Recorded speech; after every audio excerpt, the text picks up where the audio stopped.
Welcome back to the HenShow Network, everybody. And for all of you who have a short attention span, let's just hurry up and cut to the chase.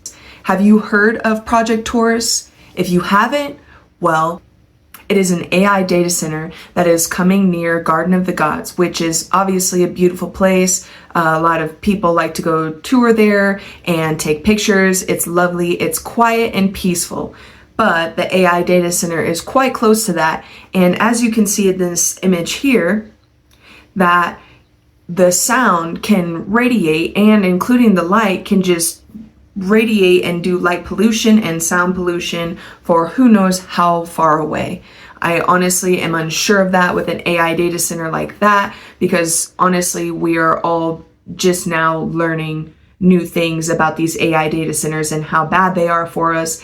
And it seems like they're definitely trying to get us while we're distracted with the wars and the politics and the gaslighting. It's like, oh, look over here or over here. Look at these million things that are going on. So while you're not paying attention, they can pass these AI data centers. And that does kind of relate to the book I was previously talking about in my other videos, but we're not going to really talk about that this video, because I think it's important to bring attention to the AI data center, the project that just got approved, how we can do the appeal process, and what is going on with the other AI data centers that people are unhappy with right now, which I don't blame people.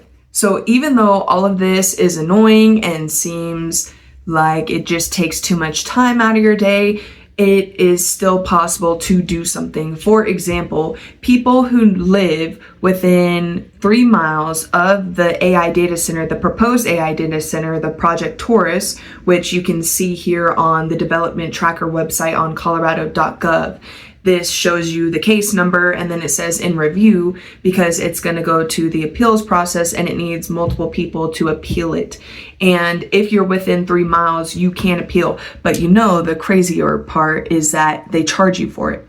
So our tax dollars give them jobs, but then they also want us to then pay for them to do their job, or for, them to do the paperwork that we send in because we're unhappy, whether it be elected officials or unelected.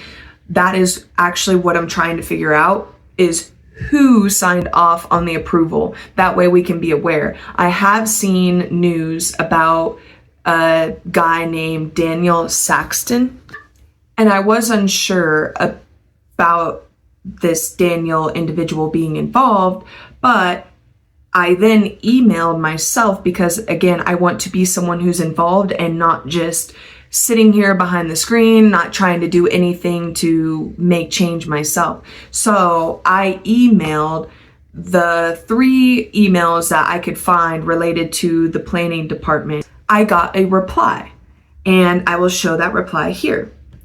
So the reply is from a Michelle Lavelle, and lo and behold, the person that she CC'd in this email was Daniel Saxton.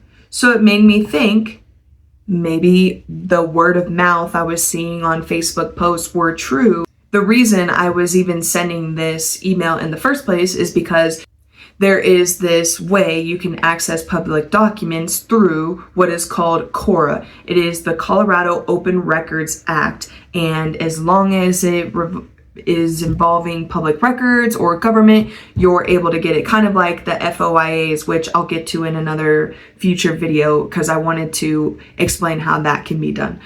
But I used this in the email, which I will show you guys here what I said to these 3 emails, because I sent it individually to all 3. This is what I said. I was asking for the paperwork, which would show the approval of the administrative individual who signed off on this document. If they are an elected official, well, then we could get them out of their seat. And if they're unelected, well, I'm not exactly sure on what we can do there yet. Still trying to figure that out because I'm learning as we go. But here is a perfect example of what happens when the city council will ignore people. This is the Senator Josh Hawley talking about what happened in Missouri when the city council did not listen to its voters. Take a listen. Now, let me just tell you a Missouri story, if I could. Festus, Missouri, is a river town of about 12,000 people, just south of St. Louis. It sits right along the bluffs of the Mississippi River. Now, a couple of months ago, a city council meeting there packed hundreds of local residents into a high school gymnasium. I don't know if you've ever been to a small town city council meeting, to a planning board or commission meeting. People do not come to these things in the middle of the week. They don't come to them ever. They did in Festus that night, and one by one, nearly 40 different citizens went to the microphone and lined up to ask questions. The deal was this: the city council was going to approve a $6 billion data center. The residents had questions, and they spent hours forcing the council members to answer them. Questions like, who pays for the power? What happens to our water? What happens in the end to our town? The city could only answer by pointing to the developer's promises that everything will be okay, promises that the developer would pay for all of it. Standing on those promises, the council approved the project. 1 week later, 1 week, the Festus voters gave the council their own answer. Every incumbent up for re-election lost his or her seat. Every single one. So rightfully so, these people should not be in office any longer because they are not representing what the majority of people want. For example, 7 out of 10 Americans oppose the AI data centers, and it proves in numbers. For example, if you weren't aware, which I'm sure many people were, but the AI data center that was trying to come to Utah. Well, this is now the outcome and the backlash, which rightfully happened after the fact. This news channel was showing how over 600 people came to the Utah Capitol just to protest against this AI data center. And I believe that this might be the next steps that Colorado citizens need to take themselves, because we are tired of them just forcing these policies or these project plannings down our throats that take the resources, that bring light pollution, and they bring sound pollution too. I'm not sure if you were aware, but Colorado already over allocates its water usage, the Colorado River, to other states. It roughly takes in, the river roughly takes in 4 trillion gallons of water. Yeah, that sounds like a lot, but really it's not when you're thinking about how many people this is providing the resource to. And they allocated 5 trillion gallons of water to other states because they've over allocated to other states. And then now they want to bring in more AI data centers and then another one. I was unaware, but there is already many AI data centers in Colorado, which you can see on this image here. And that was just shocking to me. So even if each of those roughly use 200,000 gallons of water a day, so they say it's on some closed loop system or not, who knows. But if it's used daily, that would be 73 million gallons of water in a year. So add that up times the how many data centers there already were, that is a lot of water, including, or not to even include, how much water the individuals of the city use themselves.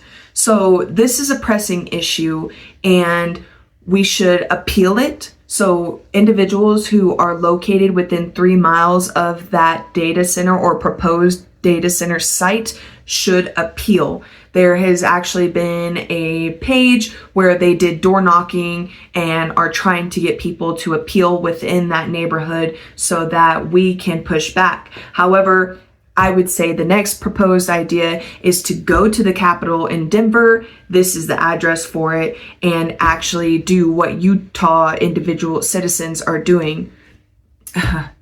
Utah citizens are doing, we should also do the same. Kind of like what happened in Albania. The Ivanka Trump was going to come in and they were going to buy the island or do whatever with it.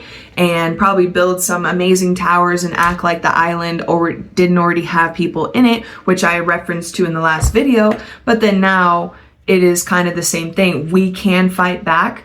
Just like in the Ant movie, we have strength in numbers, and it is time to do something. They want us to be distracted and divided, but this is something that clearly we can all come together on. This isn't a matter of left and right. This is a matter of resources not being treated like they're just commodities, because it is a necessity, not a commodity. And when water runs out, we're all gonna go, because of course the elitists have these bunkers where they have water in it for themselves, but even then I bet that they eventually in due time they would get tired of one another, because now they're not on a stage and they actually hate one another, but they just come to the same idea because they're all evil individuals. So they're like, hey, I'm evil, you're evil, let's just work together.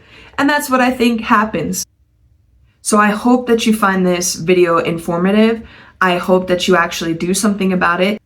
I'm confident that this video will have at least informed you on where the AI data center is being proposed to for the approval, who the administrators are, which we will continue to find out and do further research on that, and how we can actually make a difference, which is the most important one in my opinion. It is time for the citizens of Colorado and every state for that matter to rise up. This is not only a Colorado problem. These AI data centers are coming to many cities and states, and we can use the same activist methods to make sure that we stop the progression of their AI data centers that are going to take our resources that are being treated like they're commodities right now.